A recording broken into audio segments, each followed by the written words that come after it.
sou Marco Damasceno e te convido mais uma vez a bater um papo. Dessa vez nós vamos falar sobre ronco, apneia obstrutiva do sono e hipertensão. Será que esses eventos eles têm relação entre si? Vamos embora dar uma olhada? Bom, primeiramente e a título de curiosidade, por que a pessoa fala, olha, sua pressão está 12/8? Na verdade, ela deveria estar dizendo que a pressão está 120/80. O que é esse 120? O que é esse 80? 120 seria a pressão suficiente e necessária para levantar uma coluna de mercúrio a essa altura, ou seja, 120 milímetros. Então, eles fazem o quê? Eles resumem esses números de 120/80 para 12/8. 12/8 o quê? mmHg, milímetros de mercúrio. Poxa, milímetros, tudo bem, dá para entender. Mas Hg é mercúrio? É, porque antigamente não tinha um nome específico para mercúrio. E eles chamavam de prata líquida, ou seja, hidrágium. Por isso esse Hg. Para entender, então, o que é a pressão arterial, a gente precisa entender um pouco sobre o sistema circulatório. E quando a gente fala sistema circulatório, as pessoas vão pensar que simplesmente é aquela coisinha que mostra um líquido azul e um líquido vermelho num corpo humano se movimentando. Na verdade, é bem mais complexo do que isso. E para resumir ele, para a gente facilitar um pouco esse entendimento, vamos pegar alguns pontos básicos dele, que seria coração, pulmão, rim e um ponto qualquer do seu corpo, a ponta do meu dedo indicador. O sistema circulatório faz o quê? Ele é responsável, entre outros atributos, por fazer uma hematose. A hematose é a troca de gases que existe dentro do pulmão. Esse ar que nos circula, ele está cheio de oxigênio. Na verdade, não tão cheio. A maior parte desse ar é nitrogênio. Uma fração um pouco, aliás, bastante menor é de oxigênio. Mas essa quantidade de oxigênio que tem no ar é suficiente para que nós inspiremos ele, esse ar junto com o oxigênio chegue ao pulmão, e lá dentro do pulmão, uma fração bem pequena dele, chamado alvéolo e bronquíolo. Quando o ar chega nessas porções menores do pulmão, os bronquíolos, nos alvéolos, ele, através de uma membrana bem permeável, consegue passar do meio externo, que seria o próprio ar, para uma célula. Essa célula chama-se hemácia. Dentro dela tem uma proteína chamada hemoglobina. Tem ferro. Lembram lá das aulas de química? Ferro mais 3, oxigênio negativo. Esse negativo e positivo se atrai.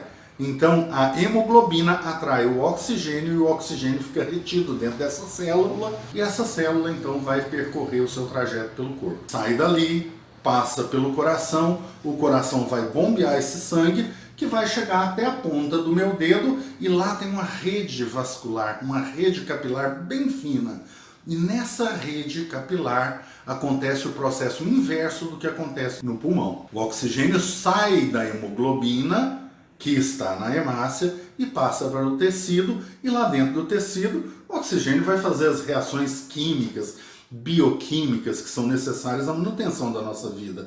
De outra forma, naquele mesmo momento, o gás carbônico que está no meio circulante vai para essa célulazinha, vem para o coração e é jogado para fora através da nossa respiração. Parece relativamente simples, mas para que tudo isso funcione é necessário uma bomba. Essa bomba é o coração.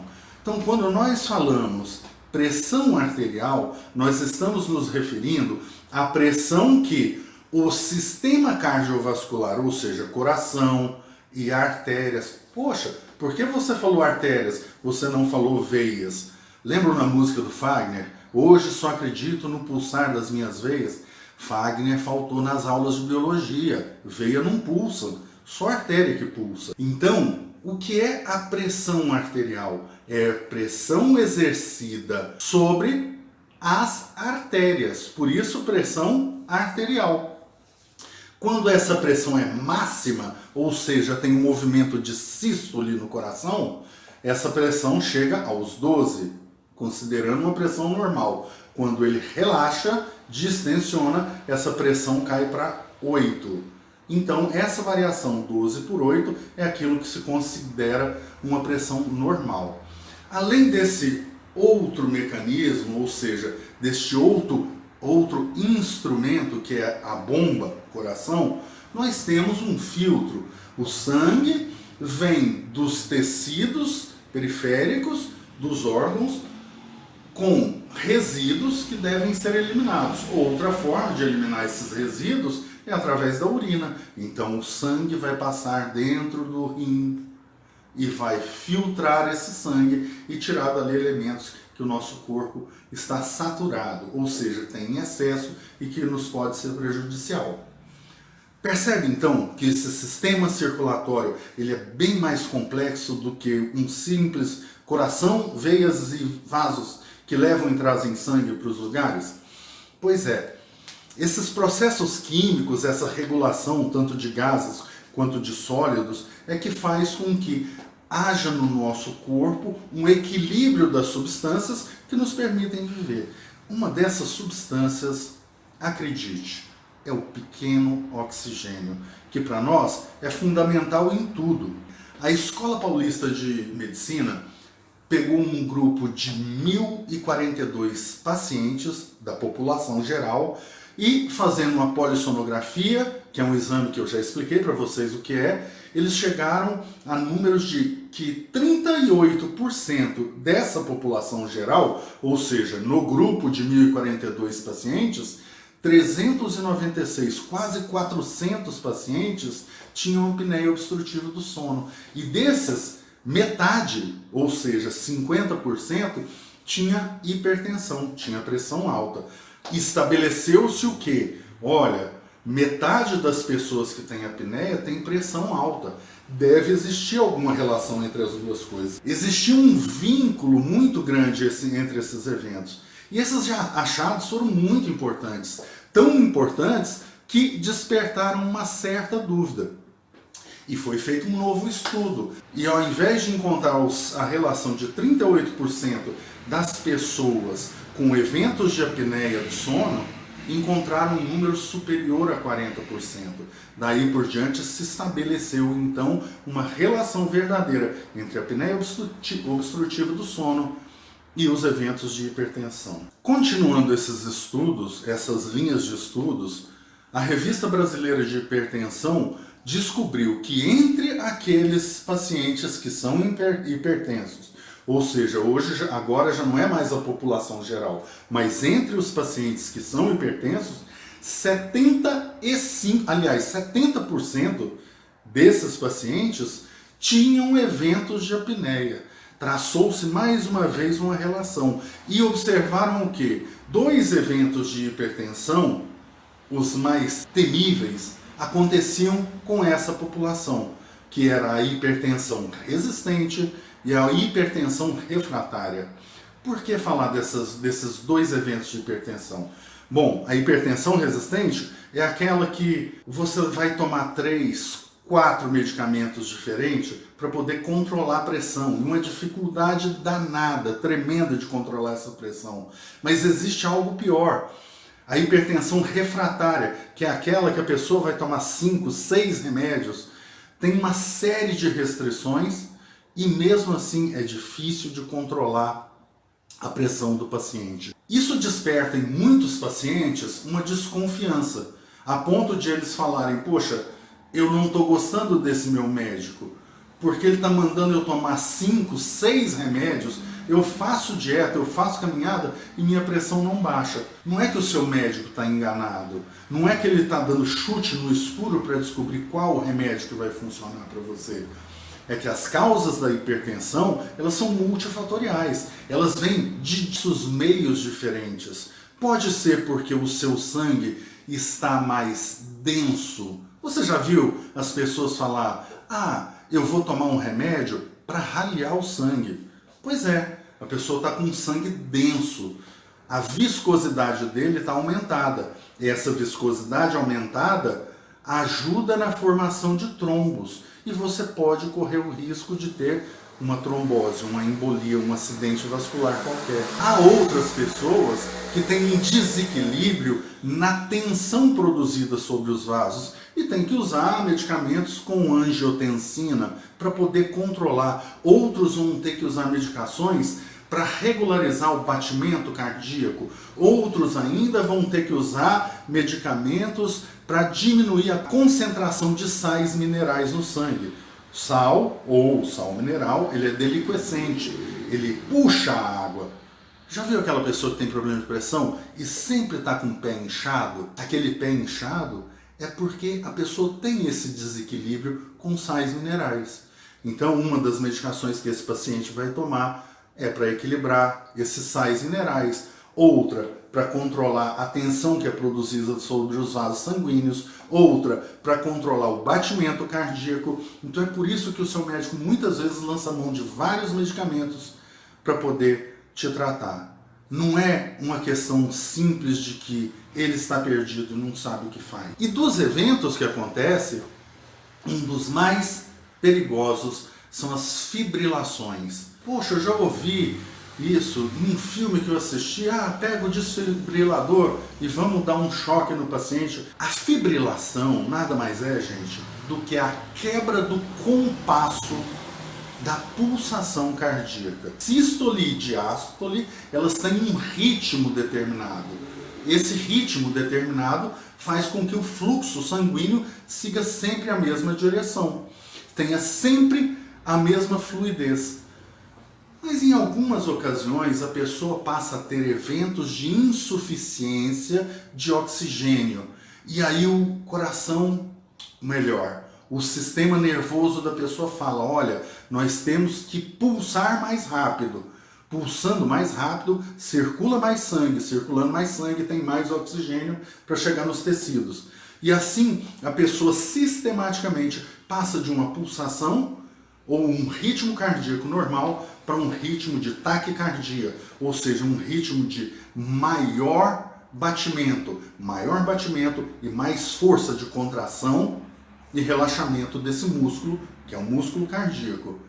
E esse forçar, muitas vezes exagerado, muitas vezes prolongado e muitas vezes durante anos a fio, leva a lesões cardíacas. Essas lesões cardíacas ou a cardiomegalia, ou seja, ter um coração grande, pode conduzir você a esses eventos de fibrilação, ou seja, essa perda de compasso. Nós temos que lembrar acometimentos como, por exemplo, a policitemia. Se eu tenho pouco oxigênio no sangue, vamos então aumentar o fluxo sanguíneo. E também o organismo fala, e vamos produzir mais células vermelhas, mais hemácias. Produzindo mais hemácias, o seu sangue também fica mais viscoso. Você tem mais propensão a eventos de trombose. Então o seu médico, em alguns casos, vai dizer, olha, você vai ter que ir no hemocentro e fazer o que nós chamamos de sangria. Tirar um pouco do seu sangue para alterar a viscosidade do seu sangue. Bom, vamos tentar então agora aproximar esses assuntos. A apneia obstrutiva do sono e ronco com a hipertensão. A elevação da pressão pode ocorrer durante o sono. É muito comum, na verdade, que em tendo apneia, ou seja, você não ingerindo ar, não chegue oxigênio às suas células e seu organismo simplesmente diga, vamos aumentar a pressão do fluxo sanguíneo. Esse é o aumento da pressão arterial e numa situação em que você não está tendo possibilidade de controlar, você está dormindo. Você está sujeito a situações como infarto do miocárdio. Mas vocês gostam de usar esses nomes difíceis para quê? É melhor falar que é só um infarto, uma parada cardíaca. Não é bem isso, pessoal. É porque quando a gente fala infarto do miocárdio, quando a gente fala que teve uma parada cardíaca, em geral as pessoas pensam que simplesmente o sangue parou de correr pelo coração. Mas não é bem assim. O que acontece? O coração também é um órgão. Ele também precisa de sangue. Não chegando sangue para ele, não chegando nutriente para ele, não chegando oxigênio para ele, esse órgão, que basicamente é muscular, também para de trabalhar. Ele entra em colapso, ele infarta. Então, quando nós falamos que a pessoa teve um infarto do miocárdio, é que o músculo cardíaco parou de trabalhar. Esse é um daqueles casos que a gente tinha se referido antes. Outro evento que pode acontecer, por conta da pressão em decorrência da apneia obstrutiva do sono, são os eventos de AVC, acidente vascular cerebral. Você tem AVCs de duas formas, são os AVCs isquêmicos e os AVCs provenientes de aneurisma. Aneurisma é quando uma veia, uma artéria, não suportando a pressão, se rompe. E o sangue que deveria passar por ela para ir a um determinado órgão, simplesmente não chega lá. E esse órgão começa a falir. Outra possibilidade de AVC é com a interrupção do fluxo sanguíneo. Agora já não estoura mais a artéria. Ela tem uma placa de gordura por dentro, por exemplo, chamada ateroma, e ela vai obliterando, obstruindo, fechando a passagem do sangue. Derrame. O que é o derrame? Que também é confundido com um AVC propriamente dito. Via de regra é o quê? Para de chegar sangue e, portanto, oxigênio a uma determinada área do seu cérebro. O cérebro, quanto às funções, ele é dividido em uma enormidade de áreas. Em um determinado ponto, você tem uma areazinha que coordena toda a parte motora e muscular do seu lado direito. Quando falta oxigênio naquela areazinha, você perde a coordenação de todo o seu lado direito, porque a área responsável foi afetada, foi danificada. Então, quando você vê uma pessoa que tem aquilo que nós chamamos de derrame, não é que os músculos dela paralisaram, é que o centro de comando dela paralisou. E assim como esse centro de comando comanda a metade do seu corpo, ele pode comandar a sua respiração, pode comandar o seu batimento cardíaco, ele pode comandar a sua visão, ele pode comandar até mesmo o funcionamento do seu cérebro. E veja, todas essas áreas de comando que eu falei para vocês, todas elas são áreas letais. Então existe um dito popular que é o seguinte: a morte dele foi muito boa, morreu como um passarinho, morreu dormindo. Olha, pessoal, infelizmente eu quero dizer para vocês que essa não é uma boa morte. Infelizmente também eu tive a oportunidade de estar no hospital, num quarto de UTI, com uma pessoa sofrendo um AVC de madrugada, ou seja, uma insuficiência de oxigênio, que levou a um estado de coma e em seguida a morte. E é uma morte dolorosa, demorada, agonizante e muito triste. Se não chocante, é no mínimo muito frustrante e mostra. Por que nós estamos falando sobre isso tudo? Justamente para dizer para vocês que é necessário valorizar a vida, não só com relação à qualidade de vida, mas também à preservação da vida. Existem vários tratamentos para os problemas de hipertensão, mas uma das áreas que se estuda hoje, e se estuda com bastante afinco, é a relação da oxigenação nos períodos de sono. Existem tratamentos para isso, por exemplo, o CPAP, aquela máscara que a pessoa usa para dormir e que tem uma bombinha com fluxo contínuo de oxigênio para a pessoa, que é um excelente tratamento, mas existem alternativas. Nós trabalhamos com uma dessas alternativas. Nós trabalhamos com o HGSRA. Eu queria dizer para vocês que, sim, você precisa de cuidar da sua saúde circulatória. Pressão arterial mata, lesiona e tira do nosso convívio pessoas que a gente adora. O HGSRA é um aparelho leve, transparente, confortável, cabe dentro da sua caixinha, você pode levar para qualquer lugar e pode te ajudar a evitar de que você tenha esses eventos que a gente falou. Eu gostaria, depois desse bate-papo que a gente teve, de ter essa certeza que você conseguiu entender a relação que existe entre a apneia obstrutiva do sono e o que esses eventos podem trazer para a sua vida. E que existe uma possibilidade da gente te ajudar. Eu sou Marco Damasceno e te espero para o nosso próximo bate-papo.